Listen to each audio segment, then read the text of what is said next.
tayo.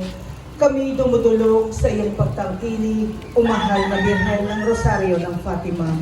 Huwag mong sipayuin ang aming pagsamo, bagkos sa iyong habag, dinggin mo kami. Tunghayan mo po kaming iyong mga anak, taglay ang isang pusong lipos ng pag-ibig na ipagkakaloob mo sa aming hinihiling, lalo na ang biyayang ito.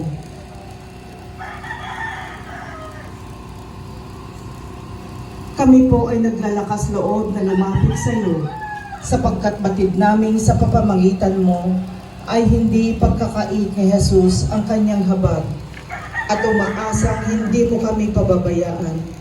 Patuloy mo kaming subaybayan at iadya kami sa lahat ng kapahamakan, sakuna at karamdaman.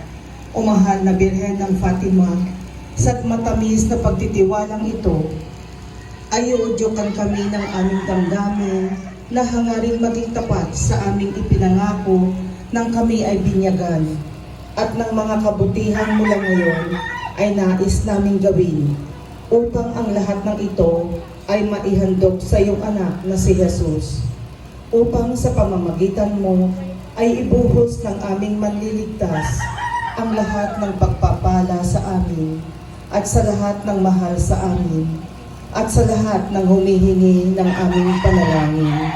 Amen. Ama naming sumasalangit ka, sambahin ang ngalan mo, mapasa amin ang kaharian mo, sundin ang loob mo dito sa lupa para lang sa langit.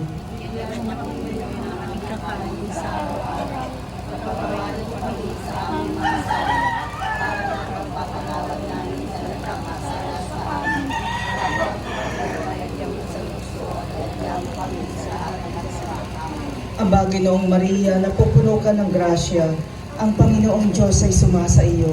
Bukod kang pinagpala sa babaeng lahat at pinagpala naman ang iyong anak na si Jesus.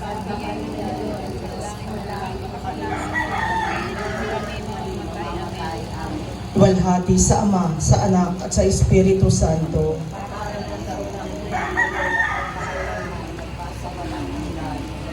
Sa ngalan ng Ama, ng Anak, ng Espiritu Santo. Amen. Viva la Virgen! Viva! Viva la Virgen! Viva la Virgen!